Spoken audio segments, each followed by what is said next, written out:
Well, we're gonna try this. It is the first night. I'm actually gonna try to sleep. Holy shit, the water's coming in. Try to sleep in the camper. I've got everything I think I need. Fans, TV, all that shit. Water, bug light. I said bug light, not bug light. It's raining, which I didn't expect it to. I'm going to slide the seat forward. Maybe put up a curtain. Can't really leave this window open because of the rain right now. It is hot as shit in here right now. It's just started raining. I'm not far from my house, so I can, if it doesn't work out, I can just go back and sleep in my bed. But I do need to test this out, and why not try it? So I am pretty hot in here. I've got the windows open here on the side with some screens, so I don't have to worry about bugs both sides.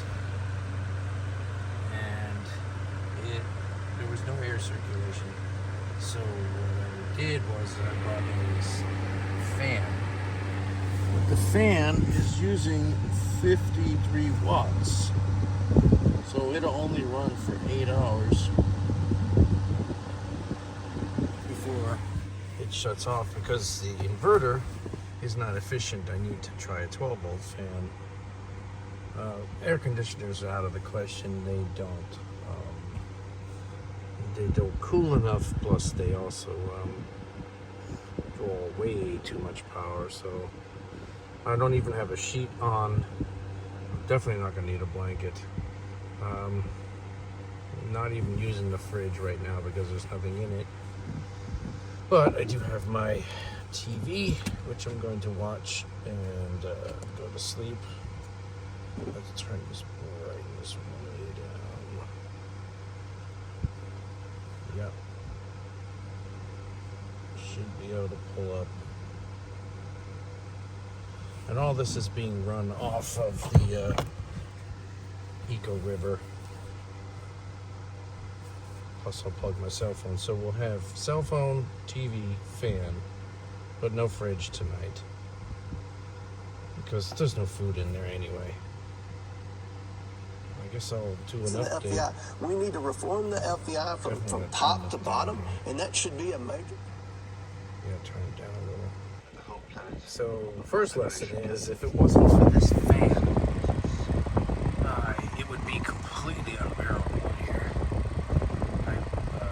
It's sucking air from the outside and blowing it in. It's on medium, which gives me 8 hours. If you put it on low, you get 10 hours. This is not with a full battery. So low should go up. But totally unbearable without the fan. So have to work on that. You can see it's still lightning outside.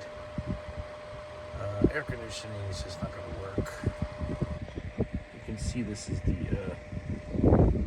cushion here, not cushion, the curtain here that blocks the light, and the windows are tinted, so it does a pretty good job of keeping the light out and people being able to look in.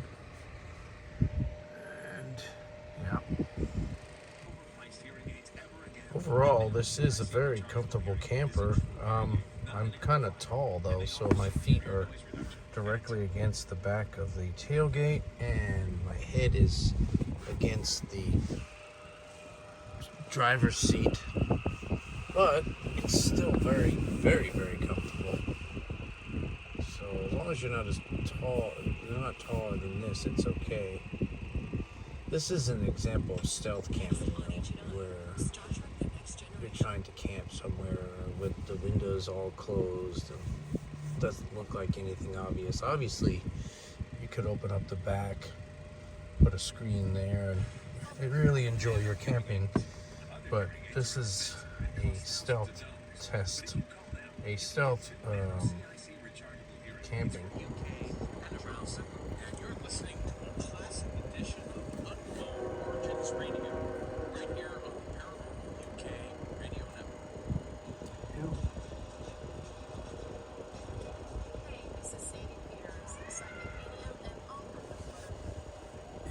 Damn noise.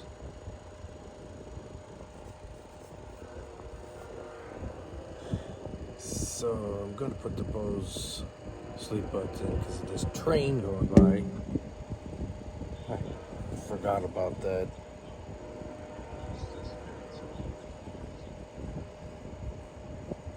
Yep. Well, I might as well tell you how it went. First and foremost, this is an exercise in stealth camping. Stealth camping is a method of camping where you can park in a place that is not a registered campsite. You know, on a street or a parking spot or whatever it is. Some parking lot, maybe a Walmart, whatever it is, and not be seen. So it looks like just a regular vehicle, but yet you're inside. So a lot of the video footage you saw was me with the light out, because I still have not tested to see if the light leaks through the dark tint. So I have to test that theory. Second, the bed is a little short. Not necessarily the cushions, but my feet are literally touching the bottom of the tailgate and the top of the seat. And if I go on an angle, I could fit a little better, but it's not really comfortable. So the problem is that the 2010 model and on, I think the newer models, I guess, the seats don't fold forward like they do in the 2003, 2006. And that's a big deal, okay? Because typically you slide the seat forward. It doesn't matter if your feet are hanging over an inch or whatever. I only need another 1.5 inches and I'd be perfectly comfortable. Maybe an inch, not much. I don't know how I'm going to solve that. Perhaps make some type of seat bracket or something, and the seat does not slide forward any more than it does now. That's one problem I need to work out. The other issue is ventilation. Holy crap, it was hot. It was hot, hot, hot. Even with the fan, I had a fan that I tie wrapped in on the side window, and it was blowing air, and the air was bouncing back. But not good enough. Way too hot. Way too hot. Need to find a way to ventilate that better, at least for stealth camping. Air conditioners are out of the question because of how much power they draw, how much space they take up, how much noise they make. I mean, again, for stealth camping, this is limitations of it, right? Normal camping, no big deal. Open up the windows, put the screen out, you're done. Everything's pleasant, plenty of room, everything's perfect. You can turn the light on, doesn't matter. Stealth camping is a different thing. So I wound up getting up at about 1:30 and said, fuck it. I'm going back to my air-conditioned house, apartment, should I say, and I'm just going to finish the night out there until I figure out the air circulation thing. I don't know if anybody's got any ideas. I don't want to cut a hole in the roof and put a roof vent. But I did think of those two side windows would make excellent air circulation if you can just mount a big enough fan. So what I'm going to do is put somebody makes a Molly. It's a military web strapping panel that will mount to the two windows. And that'll serve two purposes. One, you can just hang crap up there, which is great. I got plenty of military grade type, pockets and sleeves and pouches and all that shit. You can hang axes off of there, whatever, firearms, whatever you want. MOLLEE. Look it up on Amazon, you'll see there's a million things, and they all lash together, backpacks and everything. So anyway, I'm going to put 2 Molly panels up on those 2 windows, and that'll give me the ability to drill 4 little holes and just bolt a fan. A nice, powerful fan.